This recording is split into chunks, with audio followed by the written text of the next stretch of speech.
So let's talk about Bill McKibben. So Bill McKibben's a writer. Some of you might know him. He writes environmental books.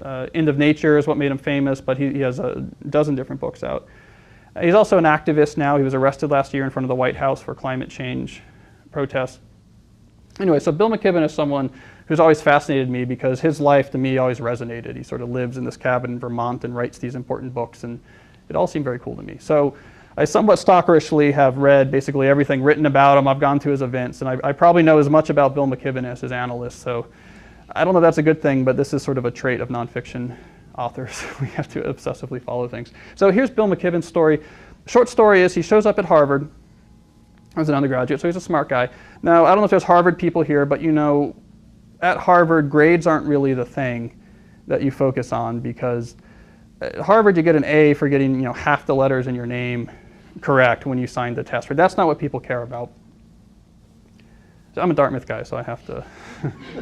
This is how the Dartmouth-Harvard rivalry works. Dartmouth makes really witty put-downs about Harvard, and then Harvard forgets we exist. So that's how that rivalry goes, but I take my punches. So it's all about extracurriculars there for the most part, right? They have these serious full-time job style extracurriculars. If you don't, you sort of feel like you're a slacker. So McKibben got involved with the Crimson, which is the student newspaper. And he worked hard there. He worked his way up in the ranks, ended up in an editor position. Left Harvard, could parlay the editor position at the Crimson to getting a staff position at the New Yorker. Not writing, McPhee-style 10,000-word essays, doing the little talk of the town things, but that's where you start at the New Yorker. So he goes to the New Yorker. Now he's working with some of the best editors and writers in the world, again, honing his craft. And where his story takes this nice pivot is that just as he's becoming known in that New York world, he leaves the New Yorker, he moves to a cabin in Vermont. He has a book deal to write a book about something that people weren't really talking about at the time, global warming. And he wrote The End of Nature, which was sort of one of the first big books about this topic.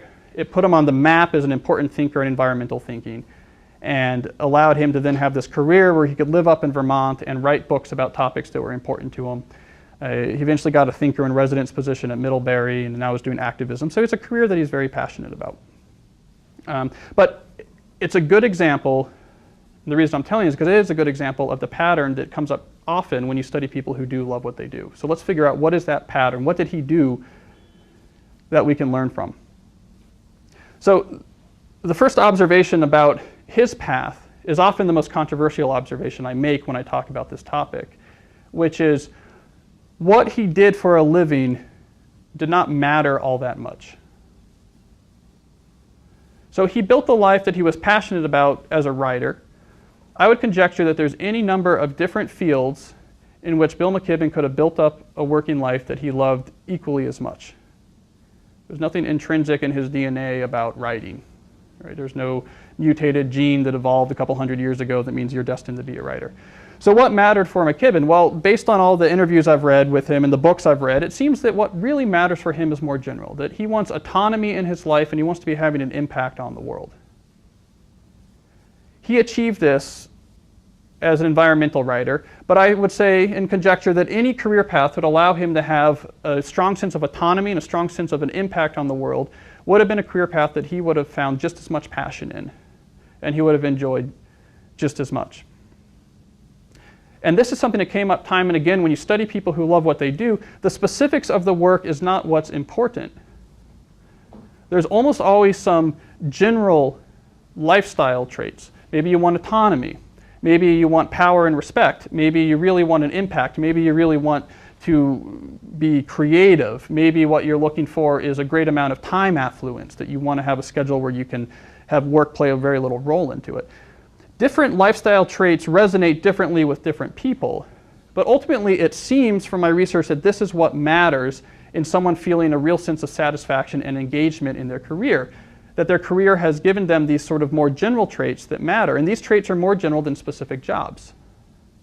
There's often many, many different paths that can lead you to these traits, so there's no need to sweat the decision of what is my true calling, what is the job I'm meant to do. Because it doesn't matter, the specifics are much less important than these general traits. So that's sort of the first observation. The specifics of what you do might be less important than you think. The second observation is that McKibben started by getting really good at something. So in his case, he got really good at writing. And this took him some time. He had to go through the Crimson, he had to work his way up to the New Yorker, but he got really good at some writing, and that was how he started. This pattern is remarkably consistent in the lives of people who end up really loving their work. They have this period where they build up what I like to call a rare and valuable skill.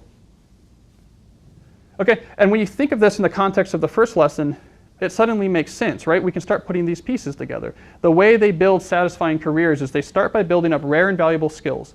This gives them an actual value in the marketplace, in the work marketplace. Now they can look to these general traits that they want in their working life, be it autonomy or impact like McKibben or something else, depending on what resonates for you.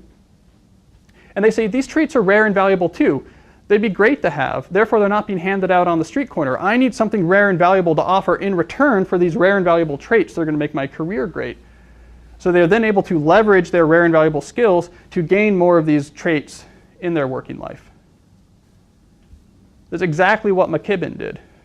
If he had said as a senior at Harvard, I want to live a life that's autonomous and has big impact, I'm going to move to Vermont and write these big books, it wouldn't have worked. He didn't have enough writing skill yet to write End of Nature. He had to build up more of a rare and valuable skill to actually offer in return for the rare and valuable trait of being able to live in Vermont and write books about what he wanted and have them sell and support him and have an impact.